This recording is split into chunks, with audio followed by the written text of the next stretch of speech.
આપવા માટે નથી રાખી. મૂછું તો મરદને હોય, માય કાંગલાને ન હોય. ત્યારે સાહેબ એવું કહે છે કે ભાવનગરથી મૂછું રાખીને શિવરાજપુરમાં આવે છે, તો કેમ મારા જેવો સામાન્ય પરિવારનો યુવાન મૂછું રાખીને વટથી ન ફરીએ? કે મારે જસદણ અને વિછ્યાના યુવાનોને કહેવા માંગુ છું કે મૂછો તો રાખવાની ને વટથી રાખવાની, કોઈના બાપની હાડી બહાર આપણે રાખવાની થતી નથી.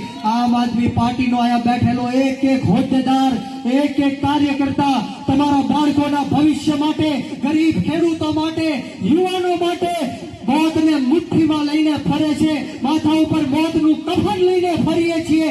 અમે આ ભાજપિયાઓથી ડરવાના કે ગભરાવાના નથી. આવનારા દિવસોમાં જસદણ અને વિછ્યામાં મોરે મોરો દઈ દેવાની તૈયારી સાથે આવ્યા છીએ. વિશેષ વાતો નથી કરવી, પરંતુ અહીંયા મોટી સંખ્યામાં યુવાનો ઉપસ્થિત છે. ત્યારે ભાજપના લોકો યુવાનોને ભ્રમિત કરે છે, યુવાનોને એવું કહે છે કે રાજકારણમાં તમારે આવવાની જરૂર નથી. ત્યારે યુવાનોને કહેવા માંગીશ કે યુવાનો, આપણા દેશની રાજનીતિથી દૂર ન ભાગો. સારા અને સાચા લોકોએ આ દેશની રાજનીતિ છોડી દીધી, મૂકી દીધી. એટલા માટે ખોટા અને ખરાબ લોકોએ આ દેશની રાજનીતિ ઉપર કબજો કરી લીધો છે. આપણા દેશની રાજનીતિમાં તમારી અને મારી જેવા યુવાનોએ આવવું પડશે, ખેડૂતોએ આવવું પડશે, મહિલાઓએ આવવું પડશે, મજૂર વર્ગના લોકોએ આવવું પડશે, અને એવા લોકોએ પણ આવવું પડશે જે નાના, દબાયેલા, કચડાયેલા, પછાત, ગરીબ, અશિક્ષિત અને વ્યસનોથી ઘેરાયેલા તમામ સમાજના લોકોનો હક, અધિકાર અને ન્યાય માટે અવાજ બુલંદ કરી શકે.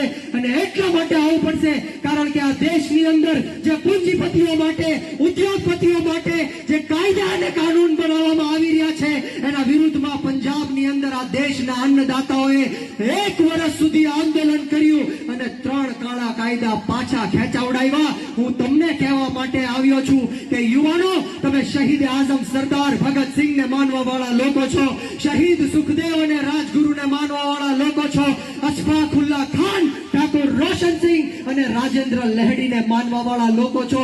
તમે 18 વર્ષના શહીદ ખુદીરામ બોઝને માનવા વાળા લોકો છો. યુવાનોએ જ્યારે શહીદી આપી ત્યારે જઈને આ દેશની અંદરથી અંગ્રેજો મુક્ત થયા હતા. યુવાનોએ જ્યારે કુરબાની આપી ત્યારે જઈને આ દેશનું લોકતંત્ર અને સ્વતંત્ર બચ્યું. અને આજે જ્યારે જસદણ વિછ્યાના લોકો ખતરામાં છે, ખેડૂતો ખતરામાં છે, મહિલાઓ ખતરામાં છે, ત્યારે આપણે સૌએ સાથે મળીને આ ભ્રષ્ટાચારી ભારતીય જનતા પાર્ટીને જડબા તોડ જવાબ દેવાની તૈયારી સાથે આપ સૌને પૂછવા માંગુ છું, બોલો તમે તૈયાર છો કે નહીં? તૈયાર છો કે નહીં? તો આજે હું અહીંથી તમને શપથ લેવડાવવા માંગુ છું. તમારે સૌને શપથ લેવાની છે. આપ સૌને વિનંતી કરું છું, 2 હાથ જોડીને વિનંતી કરું છું કે બધા લોકો ઊભા થઈ જશે. ઊભા થઈ જાઓ અને આપણે સૌએ જમણો હાથ ઉપર કરીને શપથ લેવાની છે. બોલો તૈયાર છો? તૈયાર છો?